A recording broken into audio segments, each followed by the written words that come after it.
સુરતમાં રાજકોટમાં બનેલી ઘટના થતાં રહી જવા પામી હતી। કામરેજ પોલીસ સ્ટેશનની હદ વિસ્તારમાં પાસોદરા પાસે હિટ એન્ડ રન અકસ્માતની ઘટના બની છે, જેમાં લબરમુછિયાઓએ ઓવર સ્પીડમાં કાર ચલાવીને અકસ્માત સર્જ્યો હતો, જેમાં બે બાઇક સવારને અડફેટે લેતા 3 વ્યક્તિ ઇજાગ્રસ્ત થયા હતા, જેમાંથી એકની હાલત ગંભીર હોવાનું સામે આવ્યું છે।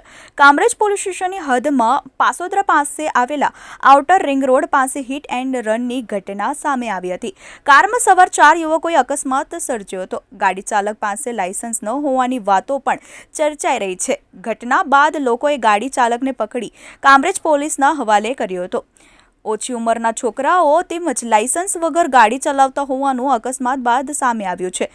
ઓવર સ્પીડમાં રહેલી કારે બે બાઇક સવારોને ઉડાડતા 3માંથી એકની હાલત ગંભીર જણાવવામાં આવી રહી છે।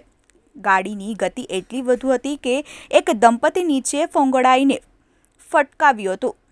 ઘટનાની જાણ થતાં જ 108 દ્વારા નાના વરાછા ખાતે આવેલી ખાનગી હોસ્પિટલમાં ઇજાગ્રસ્તને ખસેડવામાં આવ્યા હતા। હાલ 3માંથી એક આધેડની હાલત ગંભીર છે।